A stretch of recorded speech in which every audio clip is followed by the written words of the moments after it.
Y aquí, uy, ahí hay un niño chiquitito. Nicolás. Poneme la otra pantalla, ¿no? Vale. ¿Y Grabar. aquí es Rodrigo Castro Lovino, no? No.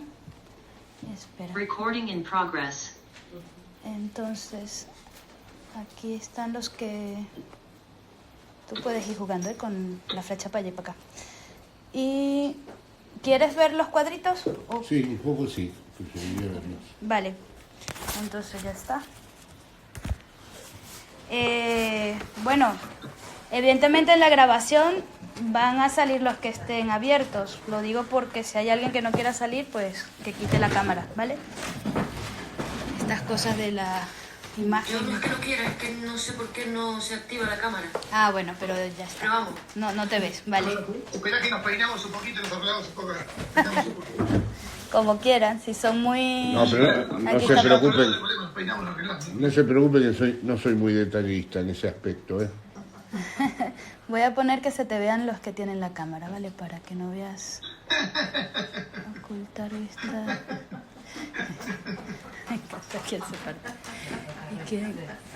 Y los vuelvo a silenciar. Dame un segundo, por favor.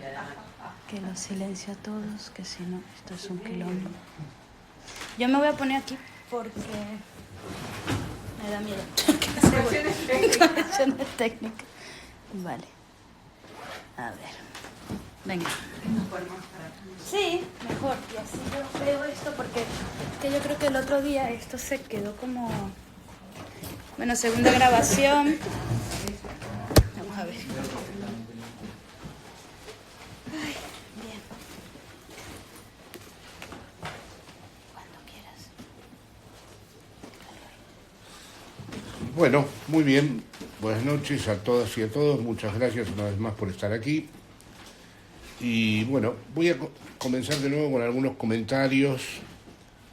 Ya llegaremos al instante en donde empecemos a leer directamente del texto, pero por ahora me parece más apropiado ir estableciendo algunos de los vectores que dan, según mi juicio, claves de lectura de este texto, ¿no?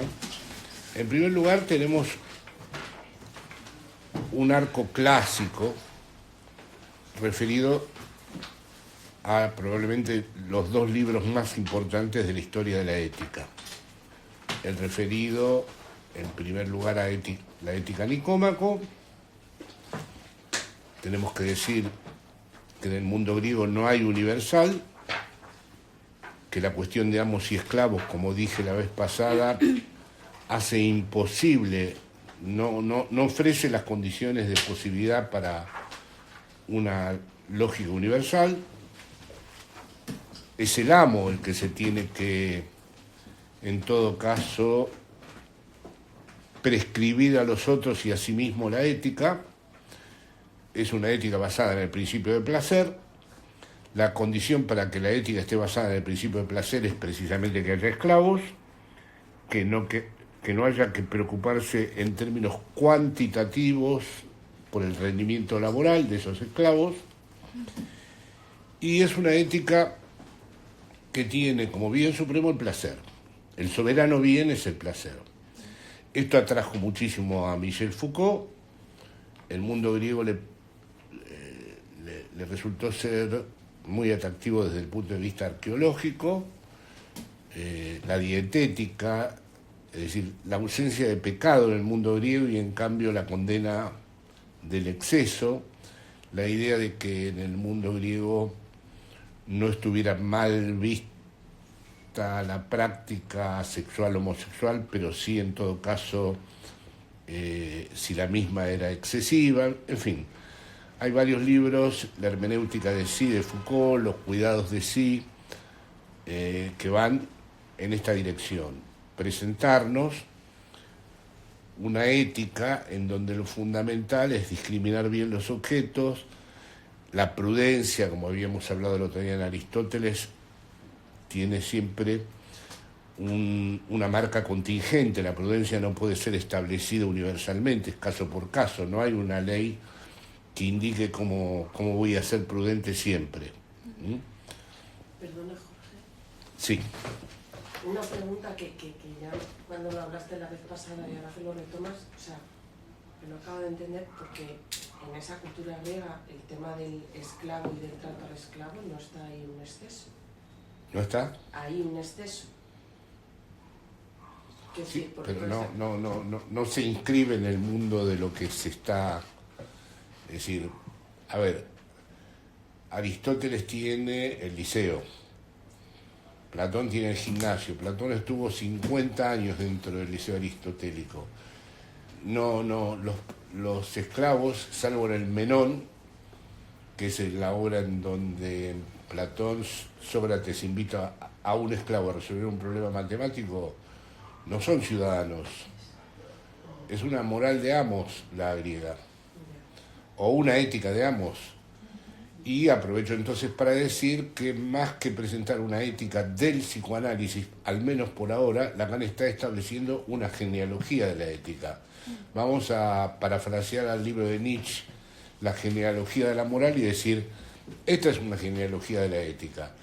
Sale y arranca con la ética Nicómaco y muestra que esto tiene que ver con el soberano bien, la prudencia, la discriminación de los objetos, la frónesis, que es la prudencia, la dietética, que tiene que ver con el cuidado frente a los excesos. Me río porque en el mundo griego la tenía mal yo. Y la idea de, efectivamente, un buen gobierno. Se esperaba un buen gobierno de un amo que se supiera gobernar a sí mismo. O sea que todo esto no era ajeno a la política de la ciudad, a la polis, ¿no? Eso también lo indaga bastante un helenista muy importante, Pierre Hadot, y el propio Foucault. Ahora bien, hay un contraste evidente al principio, en el seminario que es entre esta ética construida de una manera tal que no hay ningún tipo de acceso a lo universal, a la otra ética que en cambio sí se funda exclusivamente en lo universal. ¿Y es cuál? Kantiana. Bueno, entonces tenemos las dos puntas y el cortocircuito que introduce el psicoanálisis entre estas dos puntas, porque efectivamente en la kantiana el principio de placer está absolutamente ausente. Justamente la ley es universal y él obra de tal manera que tu acción valga para una ley universal, es en la medida en que yo sea siempre capaz de sacrificar mi placer, de no actuar patológicamente, diría Kant, de humillar mi sensibilidad, dice. O sea que estamos en dos puntos. ¿Qué tiene que haber ocurrido en el medio? Esto Lacan también lo sugiere en el texto, para que esta ética clásica de Aristóteles, de lo particular, podríamos decir, donde la universalidad se nos presenta como imposible, a la ética kantiana, que es, sin embargo, la que se sostiene una ley universal. El cristianismo. El cristianismo surge en un pequeño grupo, aislado, tarda 50 años que Pablo lo redefina. No, hablo de algo en donde la universalidad ya esté establecida, como para que pueda surgir Kant. La ciencia. La ciencia, efectivamente. O sea, la crítica de la razón práctica es un equivalente a la física de Newton. Y la aspiración de Kant era construir una ética que tuviera el mismo rigor, la misma rigurosidad que tenían los tratados científicos. Es decir, soportadas en un universal, porque la ciencia tampoco se realiza a través de lo empírico, siempre se realiza a través de leyes universales. Y así es como esperaba Kant que la lógica funcionara. Bueno, en medio de estos cortocircuitos es difícil situar al psicoanálisis. Porque por un lado, el propio Freud, en el malestar, habla de un programa de la cultura, esa es la expresión de él, que dice que es el programa del principio del placer. Y por lo tanto empieza a indagar desde distintos puntos de vista cómo es sostenible ese principio del placer, hasta que el propio Freud, a través de sus razonamientos, nos muestra el punto exacto donde ese principio del placer naufraga. A ver si puedo leerles. Les voy a leer una cosa. Son unos párrafos que siempre me impresionan mucho.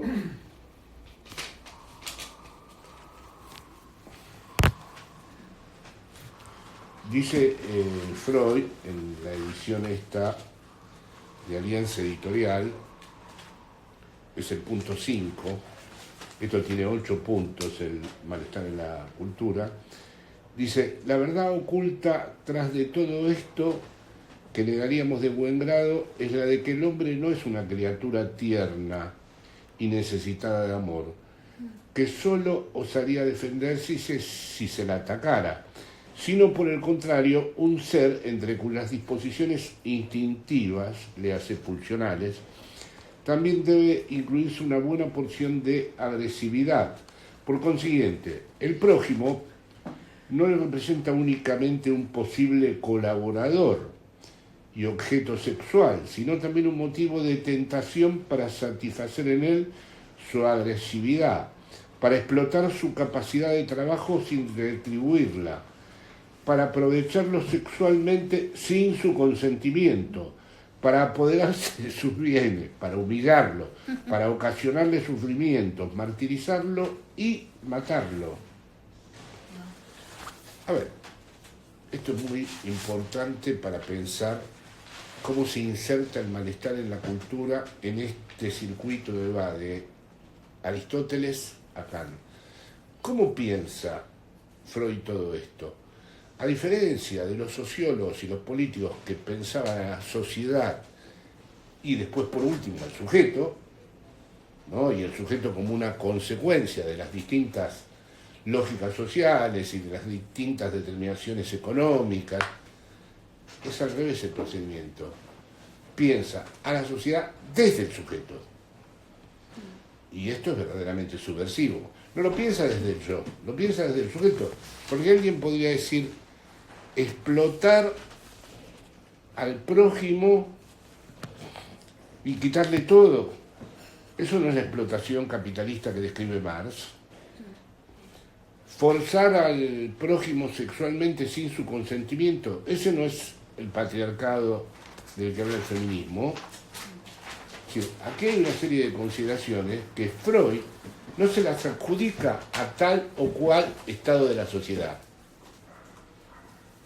sino que ve que en la propia constitución del sujeto, es decir, en la relación del sujeto con el lenguaje, todo esto está en juego. Esto ha sido reconocido en el mundo intelectual, filosófico, como el pesimismo antropológico de Freud. Porque efectivamente es muy impactante que todo esto no se considere en los términos inversos, que normalmente siempre están más presentes en las academias. Empezar pensando cómo se organiza lo social y de allí cómo se organiza el sujeto. Es exactamente el problema de la izquierda lacaniana, que no puede aceptar que todo se organice. Lo hablábamos el otro día sobre el feminismo. No podemos aceptar que todo se constituye desde el poder, porque aquí Freud está diciendo que en el propio advenimiento del sujeto suceden todas estas cosas. Fíjense, páginas después, dice: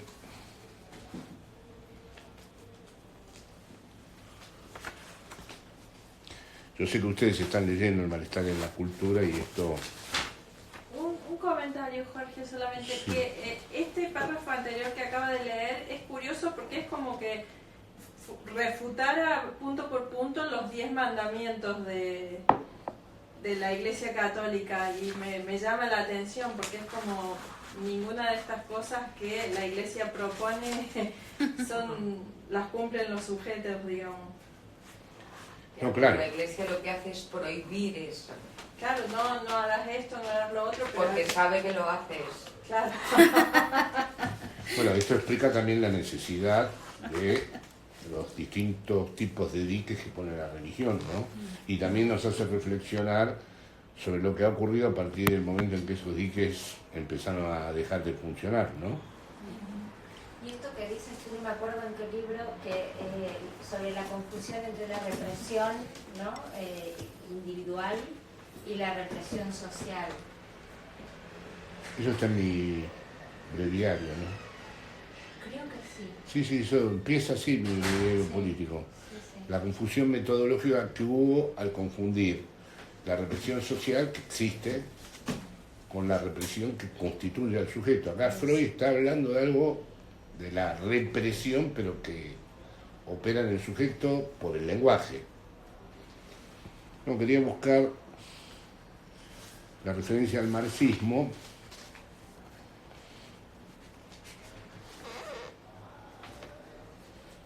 que le complica el panorama a la izquierda lacaniana todavía más. A ver. ¿Han escuchado a los compañeros cuando han preguntado? Los del ¿Se Zoom. escucha? Sí. Ah, qué bien. Sí, Vale, Sí, se escucha muy bien. qué bien. Vale. ¿La referencia? Sí, Yo tengo marcada la referencia al marxismo, Jorge, no sé si... sí, la tengo, gracias, muy amable, es importantísima. Dice, para esto que estamos hablando, dice, los comunistas creen haber descubierto el camino hacia la redención del mal. Aclaro que yo tengo mi simpatía por el comunismo, le leo este párrafo desde el ángulo estrictamente freudiano. Según ellos, el hombre sería bueno de todo corazón, abrigaría las mejores intenciones para con el prójimo, pero la institución de la propiedad privada habría corrompido su naturaleza. La posesión privada de bienes concede a unos el poderío y con ello la tentación de abusar de los otros. Los excluidos de la propiedad deben sublevarse hostilmente contra sus opresores. Si se aboliera la propiedad privada, si se hicieran comunes todos los bienes, dejando que todos participaran de su provecho, desaparecería la malcreencia y la hostilidad entre los seres humanos. Dado que todas las necesidades quedarían satisfechas, nadie tendría motivo para ver en el prójimo a un enemigo. No me concierne, dice, a un enemigo. Todos se plegarían de buen grado a la necesidad del trabajo. Y Freud agrega, no me concierne la crítica económica del sistema comunista.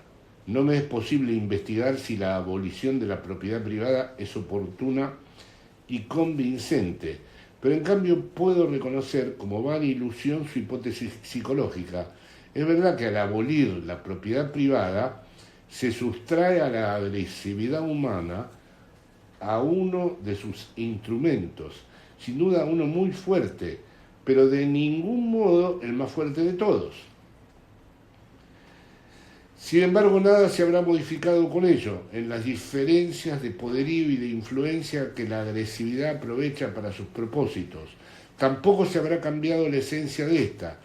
El instinto agresivo no es una consecuencia de la propiedad, sino que regía casi sin restricciones en épocas primitivas, cuando la propiedad aún era bien poca cosa. Ya se manifestaba en el niño apenas la propiedad ha perdido su primitiva forma anal. Bueno, de nuevo estamos con este problema que es pensar desde el sujeto la construcción de lo social. Él dice, yo de lo económico no puedo decir nada, admito que la desaparición de la propiedad privada pueda amainar, reducir, mermar la agresividad, pero sigue defendiendo su hipótesis de que en el sujeto, desde el punto de vista de las pulsiones, las cosas van a seguir estando reñidas.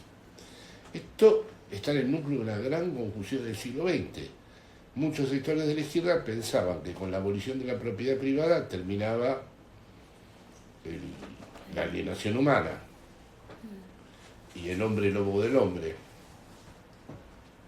Y muchos idealistas, reaccionarios, anticomunistas, se basaron en la idea de, bueno, pero si el hombre va a ser siempre igual, siempre unos mandarán sobre otros, siempre unos atacarán a los otros, no tiene ningún sentido transformar nada. Bueno, toda la cuestión es remontar estas dos historias, que son problemáticas, porque no se remontan desde un solo lado, no tienen un problema topológico, no es que uno diga, con el sujeto solo basta, transformando al sujeto cambia todo. No, es necesario pensar a la sociedad desde el sujeto, pero eso no quiere decir que pueda cambiar enteramente una sociedad solo pensando al sujeto. Si no se lo piensa, desde luego no va a cambiar, como lo han demostrado los proyectos socialistas y sus fallos posteriores. A la vez no puede servir para justificar que entonces no vale la pena intentar ningún fenómeno igualitario estos argumentos de Freud. Esto fue, digamos, intentado resolverse a través de lo que se llamó en su día el freudomarxismo, que fue, digamos, un intento epistemológico de fusionar Marx con Freud de manera fallida, superponiendo, por ejemplo, esto, ¿no?, que comentaba aquí antes la compañera, la represión ideológica con la represión del inconsciente.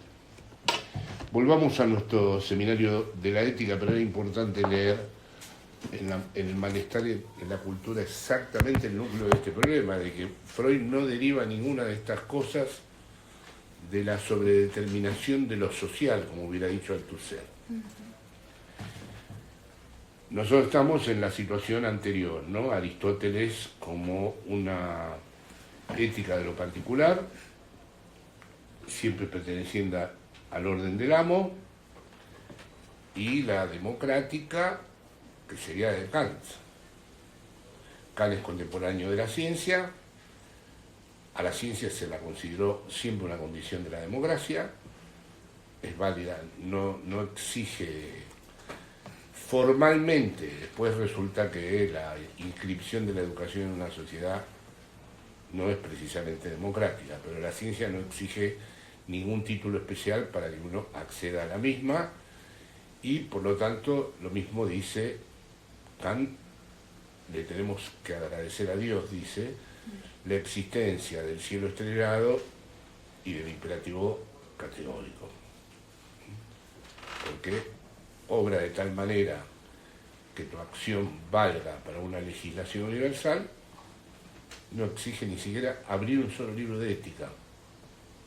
Para Kant está organizado por la razón, por mi libertad, por la voz de la conciencia. No necesito estudiar ética para actuar de ese modo.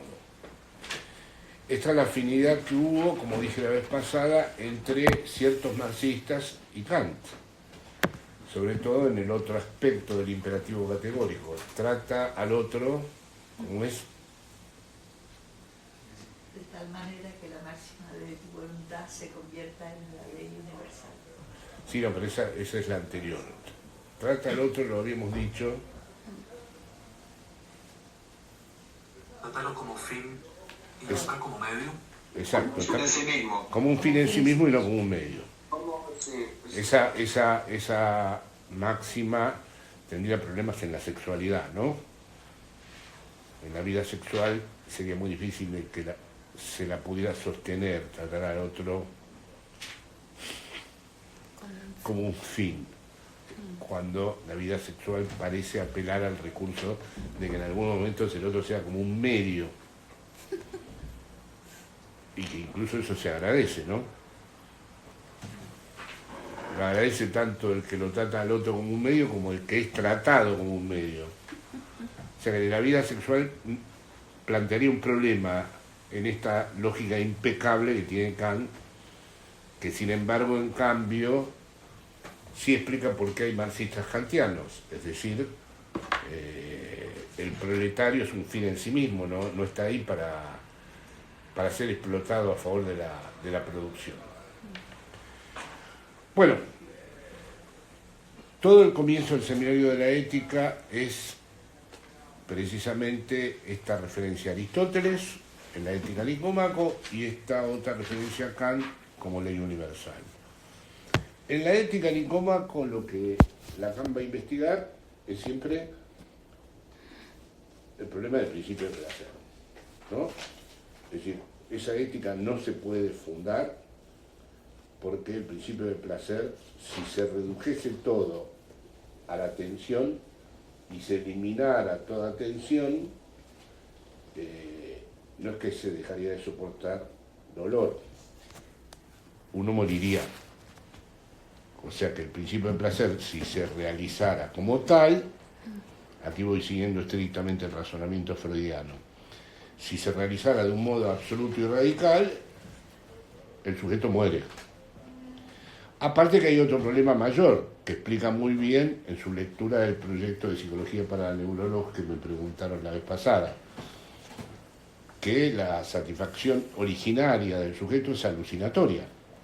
Así que si el principio de placer se tiene que realizar volviendo a una situación alucinatoria.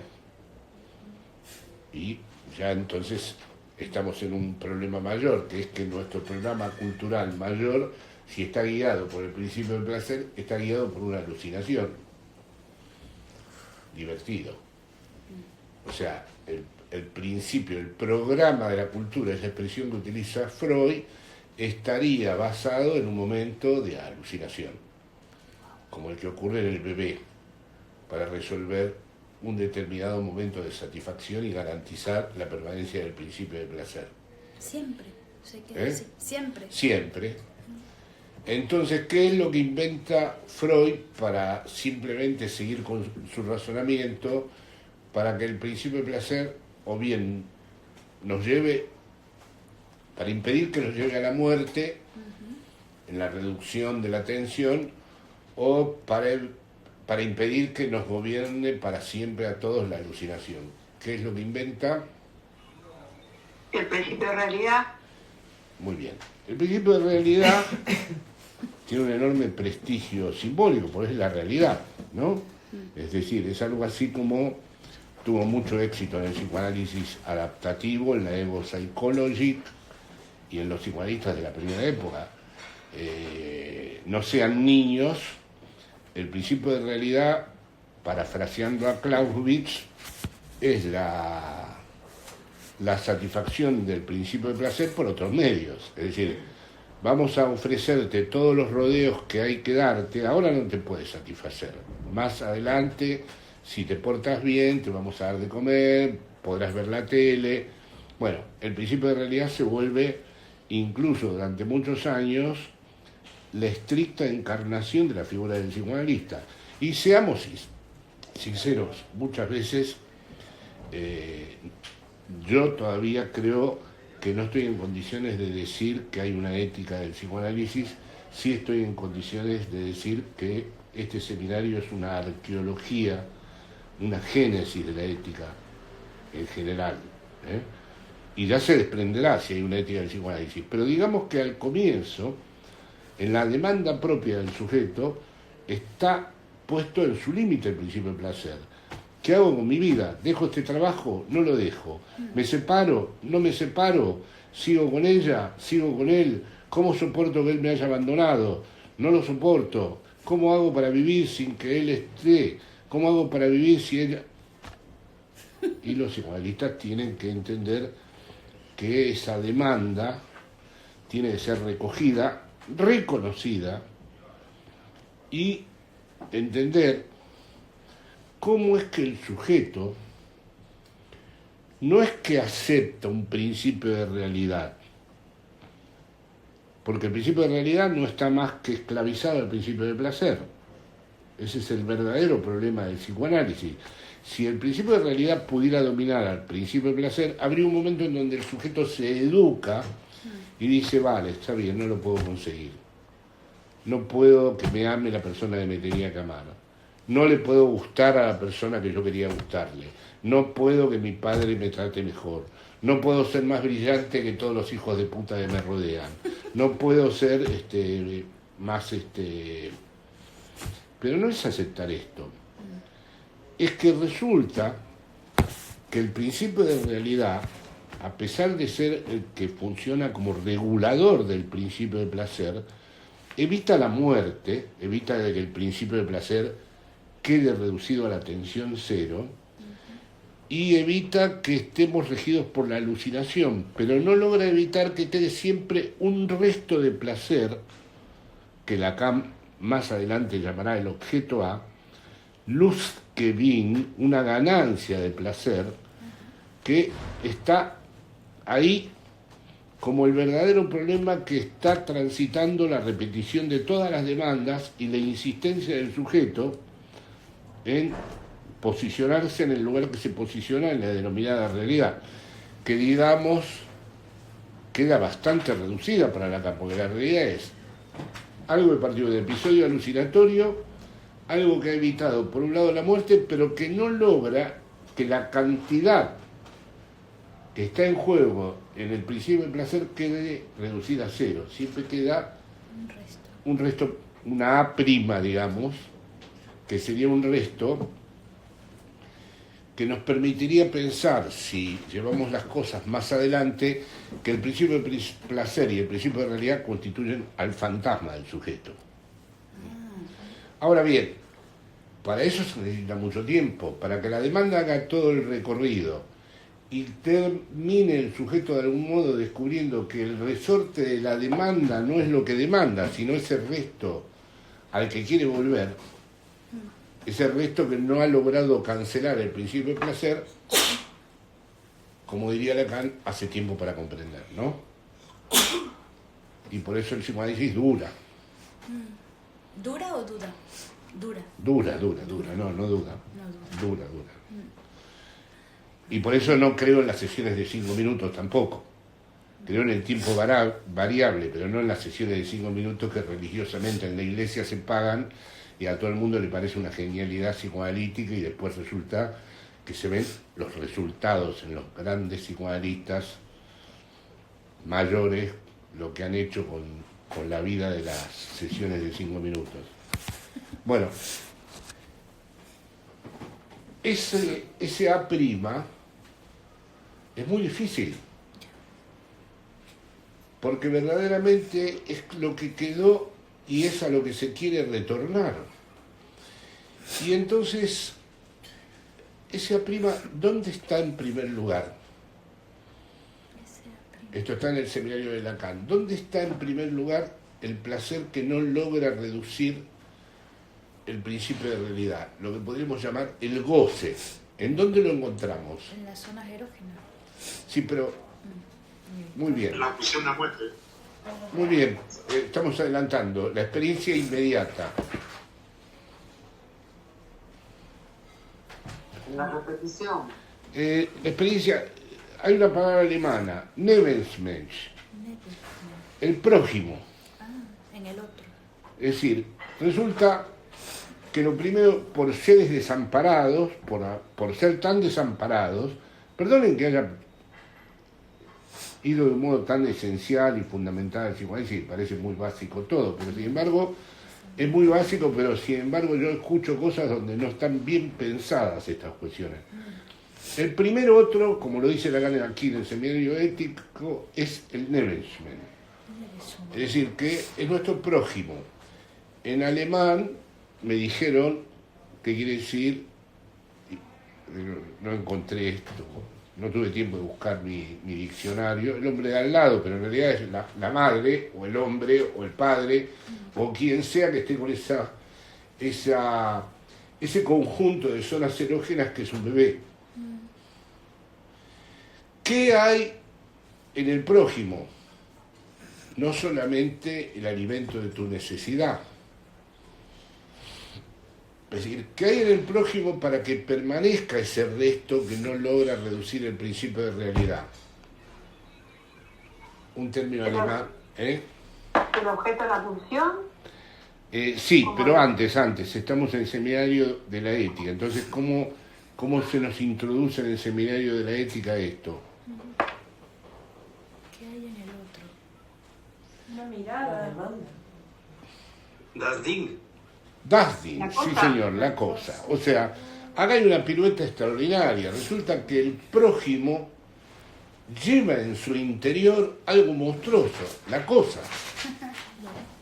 O sea que la experiencia que tenemos del prójimo, por eso Lacan se burlaba de ama tu prójimo como a ti mismo, porque en el prójimo está la cosa. Das Ding. Esta cosa, Lacan la extrae de dos lugares distintos. Por un lado de Kant, que es la cosa en sí, el noumeno, que se podría parecer, los lacanianos a veces cuando presentan lo real, parecería que están hablando de la cosa en sí en kantiana. Es algo imposible de simbolizar, es lo que está por fuera de toda simbolización, es inaccesible. Esto es lo que en Kant es la cosa en sí. Y digamos que el Das Ding de Lacan tiene un aire de familia con la cosa en sí.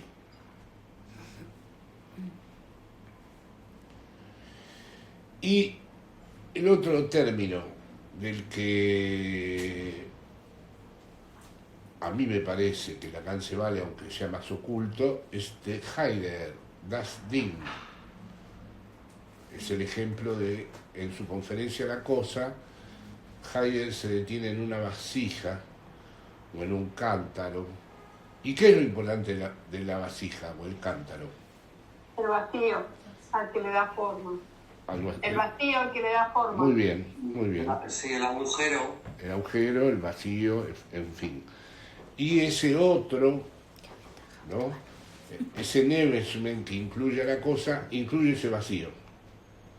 Es decir, que no es la cosa en sí kantiana, porque la cosa lacaniana está como viva. Es como algo que está ligado a las pulsiones y por lo tanto es una cosa viviente. Y es una cosa viviente que a la vez está constituyendo un vacío en el otro. Y por lo tanto es la primera manera que tiene de presentificarse, como se diría en francés, el vacío en el campo del otro, en el prójimo, en el Nevesmen. O sea, la primera manera que tiene también el deseo de presentarse en el otro. Y por eso esa hermosa conferencia en donde Heidegger repara, pone a la cosa en una cuaternidad de tierra, cielo, divinos y mortales, y traza dos rectas pero que no se cruzan en ningún punto. Para Heidegger era muy importante la topología, aunque no utilizaba una topología sofisticada como la de Lacan, pero son dos líneas rectas que no tienen ningún punto donde se cruza, y en el centro de esas dos líneas pone el Das Ding. Y aquí Lacan, de manera así, un gran pescador Lacan, sabe pescar, esto es muy importante, pesca la cosa en sí de Kant para entender lo inaccesible, pesca a la vez en Freud las pulsiones y pesca a la vez en Heidegger el vacío. Y ahí tenemos entonces la primera experiencia del Nevesmen.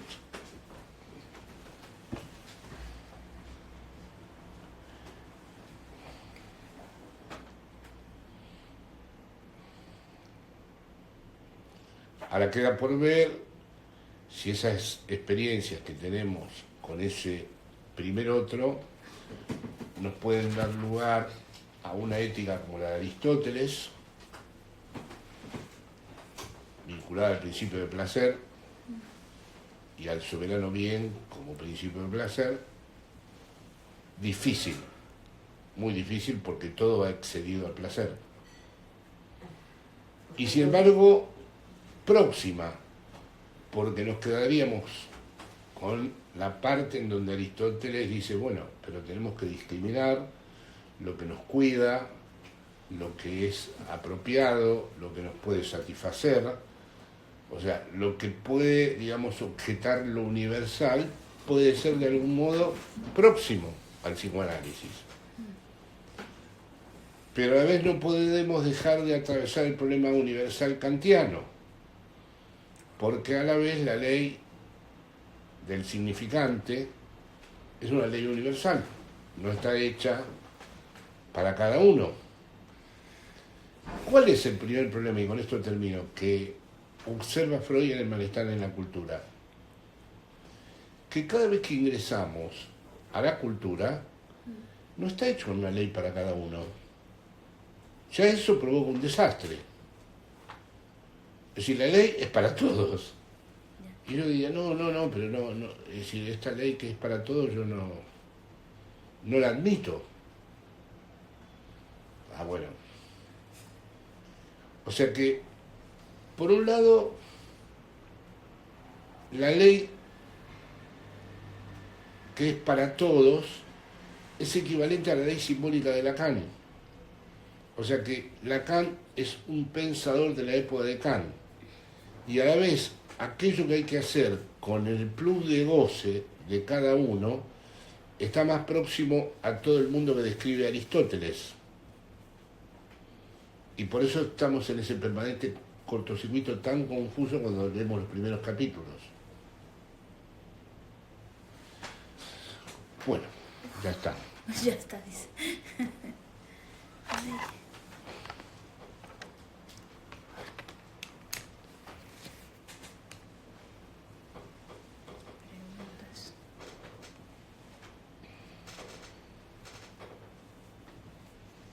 A ver, hay una cuestión que quería comentar porque, en fin, no sé cómo nombrar esto, ¿no? Pero se me ocurre empezar, ¿no?, con la cuestión que siempre se plantea en Lacan, que Lacan privilegia la estructura sobre el desarrollo. Eso es una cuestión que me suscita algunas interrogaciones, o sobre todo desde la práctica. Cuando hablabas hoy del Nebenmensch, hiciste una presentación maravillosa, pero que de alguna manera fue para mí un aviso a navegante que me despertó en algo. En fin, el Nebenmensch yo me lo tomé como el complejo del semejante, casi como una, o sea, ahora me doy cuenta que lo entendí casi como una cuestión de tipo evolutiva, ¿no? Como el sujeto infantil introduce al otro, al semejante. Sin embargo, vos desde la ética estás situando en el Nebenmensch el estatuto de la cosa, el vacío. Que lo trae. Sí, Es decir, con esto no estoy descubriendo la pólvora, ¿no? Pero... No, sí, bueno, es muy importante, Jorge, lo que estás diciendo, porque en Lacan, sobre todo cuando vuelve sobre Freud, hay muchas estrategias de desarrollo. Por ejemplo, supongamos, si plantea el estadio del espejo y la constitución del narcisismo, habla del infans entre los 6 meses y 18 meses. Aquí también, como está leyendo el proyecto de psicología para neurólogos, está diciendo, a ver, principio de realidad en los seres vivos no hay. Es un aparato infernal incrustado en el cerebro. A la vez no tiene una base neurológica. Y entonces tiene que empezar a organizar una lectura con lo que verdaderamente pasa en el bebé. Aunque después quede como saldo lo que tú has dicho. Investigando sobre el desarrollo evolutivo aparece la estructura. Porque resulta que el Nebenmensch es el otro, porque resulta que hay un vacío, porque resulta que ahí está la cosa, y aunque no tiene la teoría del objeto A, él ya sabe que el deseo va a querer. ¿Por qué dice en un momento, al comienzo mismo del seminario, la ética del psicoanálisis está orientada hacia lo real? ¿Qué quiere decir? Que busca lo real la ética del psicoanálisis. Si fuera así, podemos empujar a los sujetos a pasajes al acto catastróficos. Lo que está queriendo decir, según mi juicio, es que no tiene más remedio que ir a lo real y ver qué sabe hacer con lo real. Perdón, Jorge, pero lo real en cuanto a esto que se asemeja al Dasdin en este momento. Exacto, es decir... con las 3 acepciones que nos has dicho de... No se puede, por ejemplo, hubiera sido un sueño idealista que el Das Ding de Lacan fuera como el kantiano. Hay una cosa en este mundo a la que no podemos acceder. Y vamos todos caminando, es inaccesible y ya está. Es imposible, ya está. Perfecto. Ah, no. Es imposible, pero está ahí. Y adentro tuyo. Y adentro del otro. Es una exterioridad íntima. Está viva.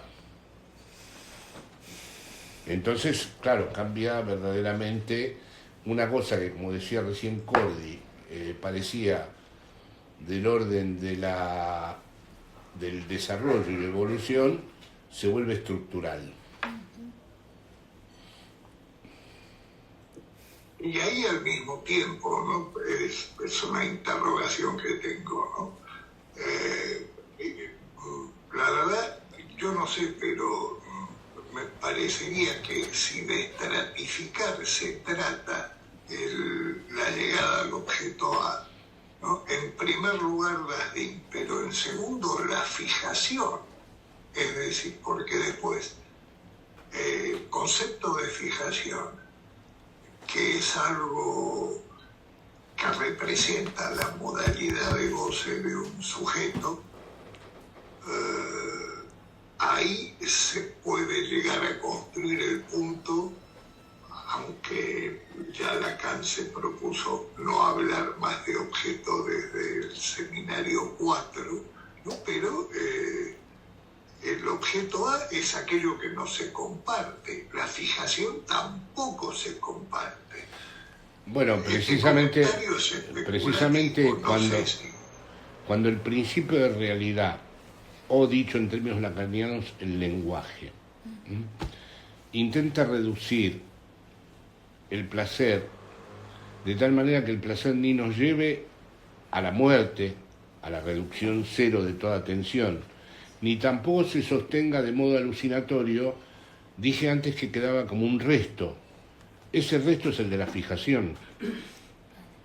Los sujetos están fijados a los restos que, cuando se constituyeron en relación al lenguaje y al principio de realidad, no quedaron reabsorbidos nunca por el orden simbólico.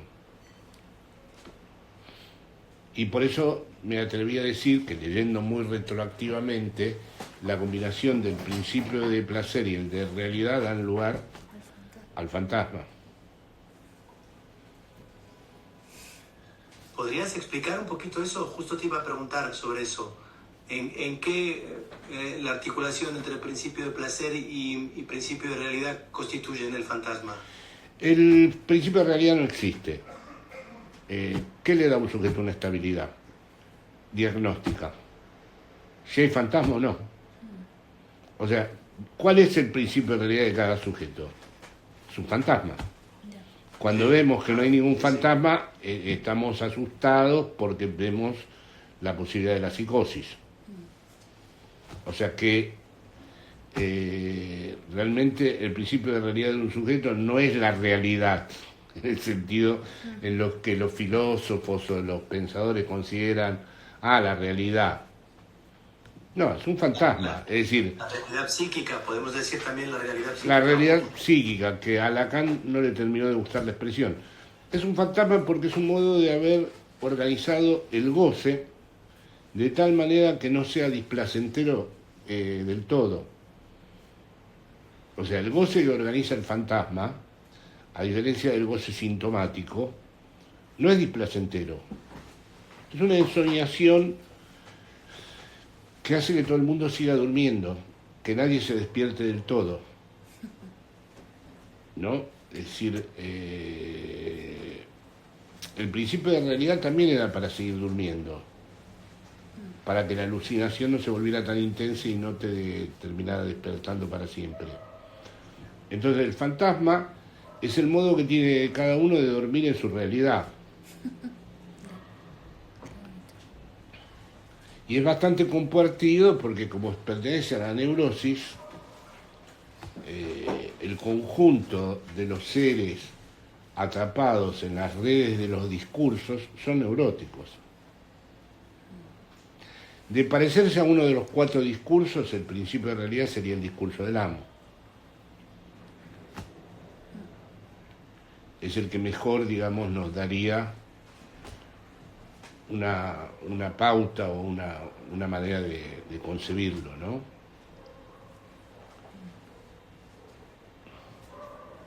Hay una pregunta. Hay un momento donde Lacan dice que la ficción hegeliana sería el pez de la ética aristotélica. Porque la ética aristotélica en algún punto no se relacionaba directamente al esclavo, ¿no? Y al mundo del trabajo. Mi pregunta es si ahí no hay un poco en Lacan la idea de que Hegel en algún punto significa retroactivamente a la ética aristotélica, o sea, como si en realidad la ética aristotélica fuera un punto de sutura, un punto de arreglo simbólico de eso que está en el origen, que sería lo que después Hegel define en algún punto. Bueno, a ver, en la ética aristotélica hay todo un trayecto que incluso ingresa en la modernidad, introduciendo una empiria que realiza el utilitarismo y especialmente Bentham, que es, bueno, vamos a calcular los placeres. La economía debe calcular la felicidad y debe calcular la felicidad al máximo. Es algo equivalente a, como decíamos, la moral del amo de los griegos actualmente sería la de los tipos que quieren vivir 150 años y se preparan de diversas maneras para que lo real no los toque. Bueno, evidentemente tuvo un trayecto de siglos porque Lacan dice expresamente, y Marx cita también a Bentham, como el lugar en donde se propone que esa felicidad que antes pertenecía solo a los amos, en la modernidad se transforme en un bien social. Calcular empíricamente cómo el mercado va a terminar satisfaciendo a todo el mundo. Todo esto subsiste. El otro día veía a los aceleracionistas que piensan que con el desarrollo de la inteligencia artificial más el salario universal vamos a vivir todos bien. Y mucho tiempo, bueno, vamos a trabajar. O sea que la idea, las ficciones de los principios de placer siguen funcionando. Hegel es un historiador y como él lo dice, todo lo que existe perecerá y por lo tanto Marx no tenía otra fuente que beber allí. Para Hegel la idea kantiana era una idea absolutamente histórica. No, o sea, para Kant el imperativo categórico está fuera de la historia, se alcanzó esa ley universal. Para Hegel no. En cualquier momento todos los recorridos que hace Hegel, la ley del corazón, el alma bella, el quijotismo, todas las figuras morales para él pertenecen a un determinado tiempo de la historia. Hasta que aparece, según las distintas versiones, la ficción del saber absoluto, que según Fukuyama fue la democracia liberal, pero ahora vemos que no era el saber absoluto, porque ahora ya democracia y capitalismo se han separado. Entonces ahora el saber absoluto sería inteligencia artificial y salud eterna. Pero Hegel, hay dos Hegel, el de Koyev y el de Lacan, que piensan que en el saber absoluto ya se realiza, ya se trata de borrar toda división del sujeto y ya hay una, vamos a decir, completud que adviene al mundo, o una lectura más atenta de de Lacan, que inspirándose en Koyev y Lacan, piensa que el saber absoluto también tiene fisuras y que no va a lograr suturar nada y que abrirá espacios y espacios. Esta idea me parece lacaniana. Yo no creo que exista un mundo en donde se realice ninguna utopía. Tengo, en ese sentido, me diferencio de mi amigo Amador, una posición anti-utópica en todos los campos. porque no creo que exista efectivamente un modo en donde, o sea, por ejemplo, Kant pensó que la Revolución Francesa iba a ser el medio a través del cual el imperativo categórico se podía realizar históricamente.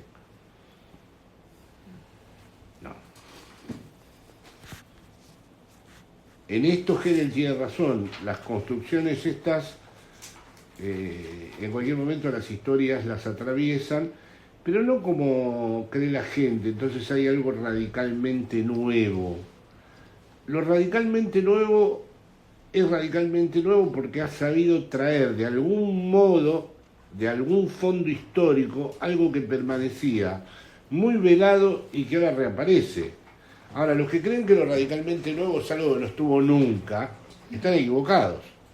Ahí vuelvo a ser freudiano y a pensar todo desde el sujeto. ¿Estamos frente a algo nuevo en este mundo? Sí, por supuesto. Soy uno de los defensores de que la ultraderecha, muchas de las cosas que están pasando son nuevas.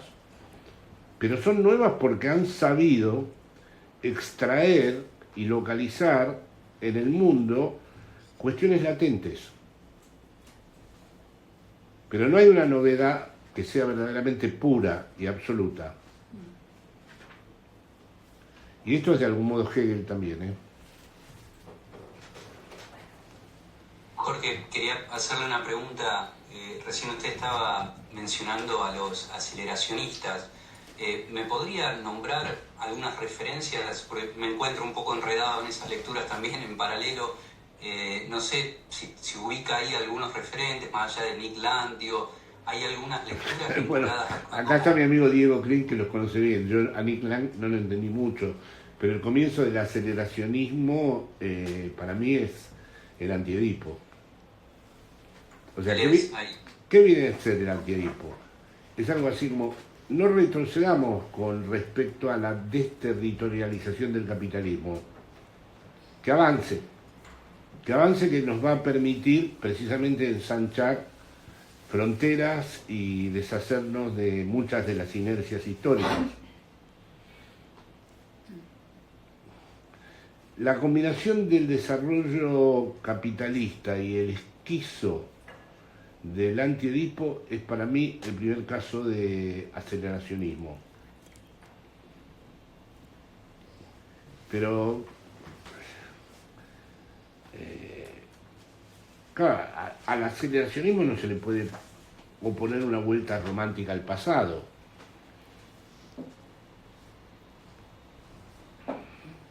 El aceleracionismo también surge de la interpretación de que la izquierda quería frenar la marcha de la técnica porque veía en la técnica una alienación. No es así. Y bueno, y de hecho los chinos son aceleracionistas. Están convencidos de que la técnica, hay un libro que se llama El origen de la técnica en China, que la técnica va a colaborar muchísimo con la liberación de su pueblo. Yo quisiera hacer una pregunta que va por otro lado.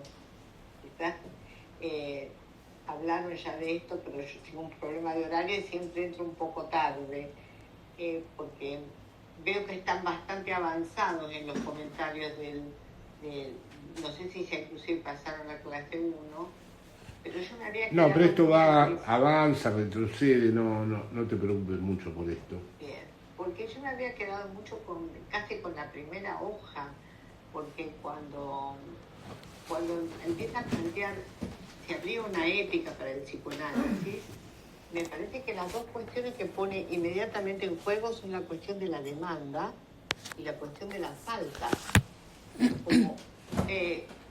Como la demanda como una cuestión muy clara para los analistas que escuchamos cuando escuchamos la demanda del paciente, que sería por ahí la demanda de felicidad, que todo le vaya bien, que se lleva mal con la novia, lo que fuera, y que la obligación, por así decirlo, del analista es escuchar lo que hay de inconsciente en esa demanda.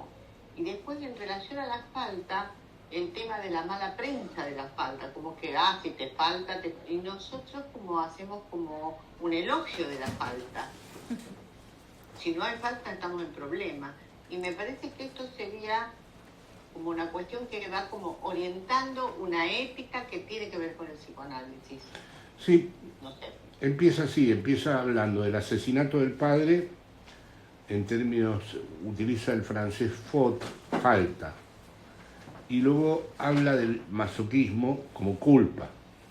Y son dos cosas que hay que indagar, porque la demanda, en realidad, en el interior mismo de la demanda hay una repetición. Y en esa repetición es donde está en juego tanto la falta como la culpa. Por eso en varias páginas más adelante, y no hay ningún problema en volver siempre a los principios, dice que indagar a la moral moderna del imperativo categórico implica siempre estudiar el masoquismo originario, que es lo que va a pasar en el malestar en la cultura y en otro gran texto que es el problema económico del masoquismo.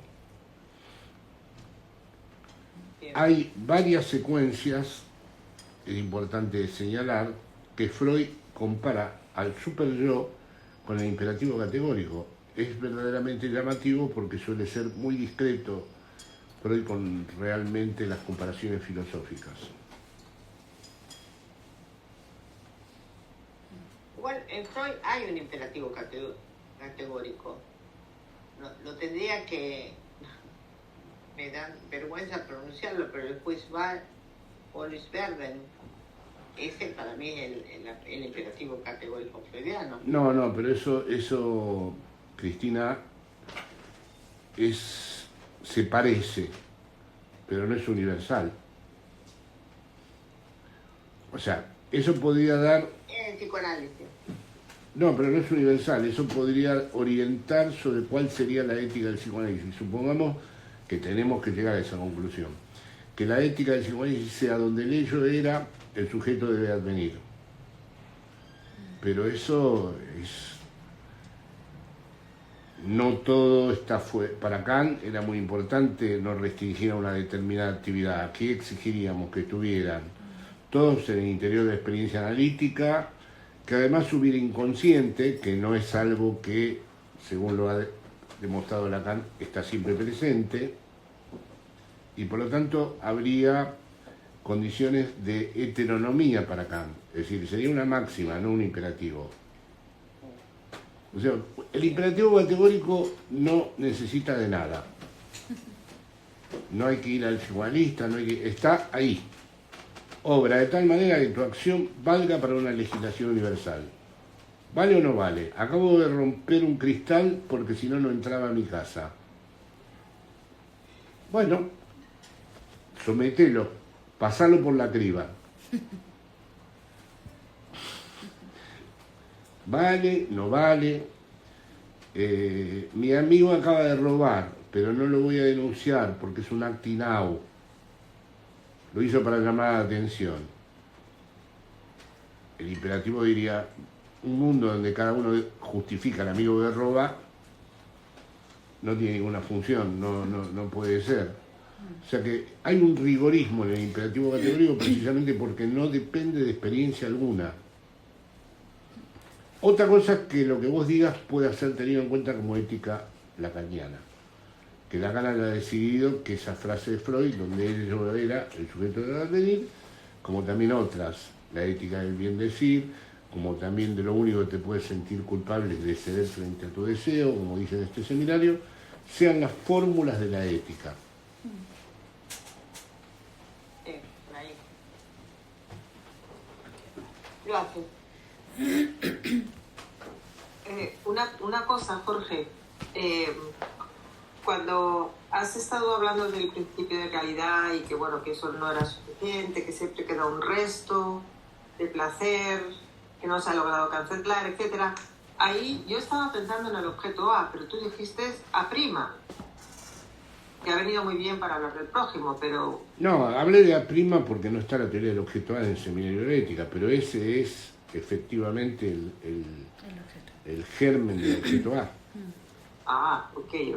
Pero empieza por... Me resultó muy curioso que empieza por el A', por el prójimo, ¿no? El A' es un invento mío. Ah, ok. Pero puede ser el prójimo el objeto A.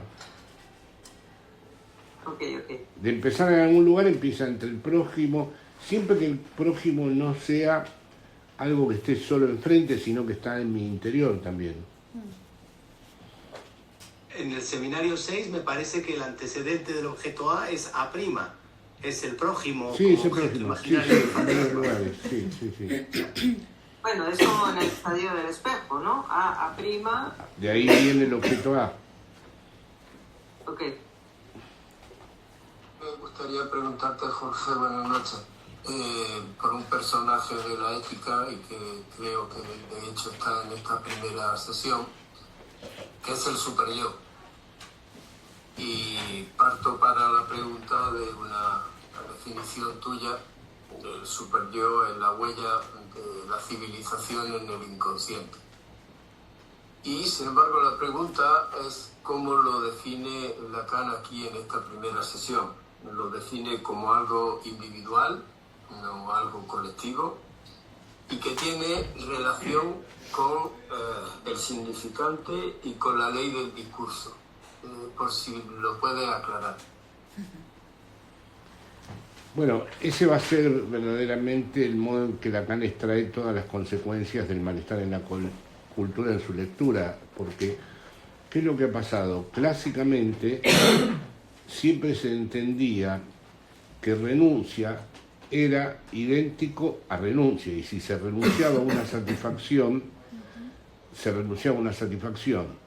El superyo es un dispositivo en cada sujeto que obliga al sujeto a renunciar a una satisfacción para aumentarla, de tal manera que realiza un círculo bastante paradójico, que es que el sujeto cada vez renuncia más y sin embargo se incrementa cada vez más su relación con el goce.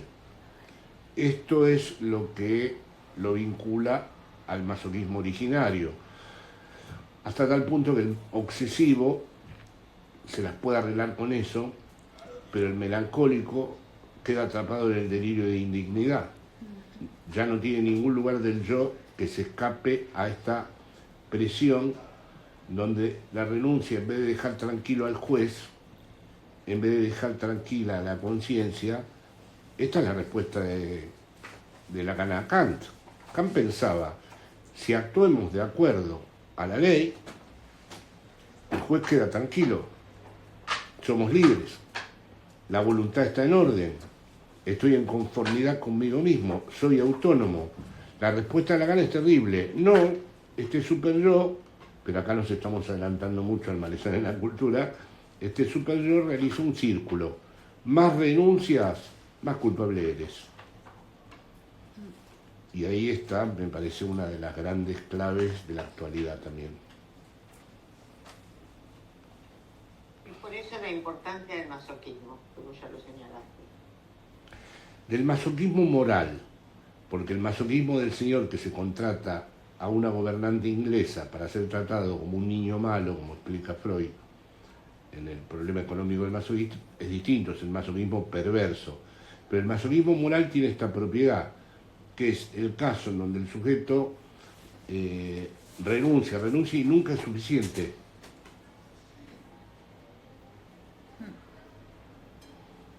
¿Y en qué medida dices que eso ayuda? Y es clave para entender la política muchas veces, ¿no? Es clave.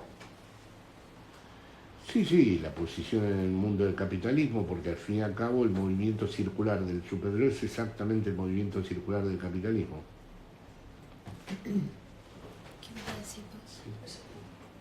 Esto que has dicho ahora del superyo y del capitalismo, ¿te referías a eso cuando has dicho que pensar esta lógica de que cuanto más renuncia más... has dicho algo así como que eso quizá ayudaría a pensar lo que está ocurriendo en la actualidad? De golpe me acordé que una vez estaba cenando con un psicoanalista muy famoso de la IPA, muy famoso, number one de la IPA, en un restaurante argentino, y yo pedí y me trajeron una chuleta enorme. Y el psicoanalista me dijo, Jorge, me encanta tu ausencia de superhéroe. Y yo le dije, no lo voy a nombrar. Esto es el superhéroe. Imperativo de voz. Para él, Para él era que yo me había Liberado. despojado, cuando en realidad ese chuletón que me habían traído era precisamente el signo flagrante del superyo. Sí, perdón. Sí, no, entonces con eso te refieres, porque estaba pensando que si en la actualidad se caracteriza por tanta renuncia, pero claro, entendiendo la renuncia como este ejemplo que has dicho del chuletón, que es la lógica. No, claro, hay toda una historia a lo largo del pensamiento occidental donde renuncia es paz y serenidad. El budismo probablemente le haya encontrado la vuelta para que la renuncia sea paz y serenidad, pero a través de ejercicios de meditación y una formación muy seria. Pero en general, el sujeto, ¿qué es lo que explica Freud en las neurosis de destino? Que recién cuando tiene un accidente, se libera. Porque Freud llama neurosis de destino a aquellas neurosis donde la presión es tan grande que más renuncia y peor está.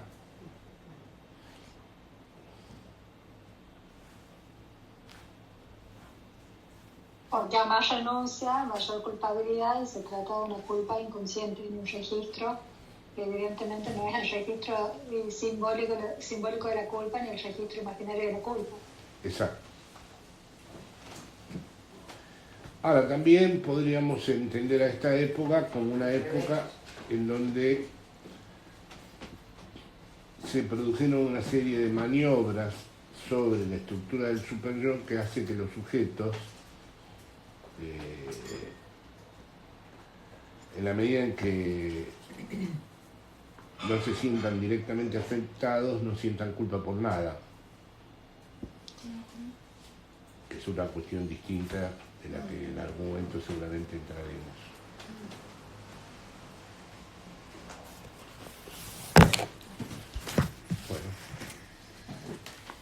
Bueno, muy bien, muchísimas gracias. Muy bien. Gracias. Gracias, Jorge. Gracias, Jorge. Gracias. Adiós. Pues hasta el 14 nos juntamos. Gracias. Sí. Vale. Hasta luego, gracias. Chao. Gracias. Adiós. Gracias. Adiós, Jorge. Chau. Chao. Chao.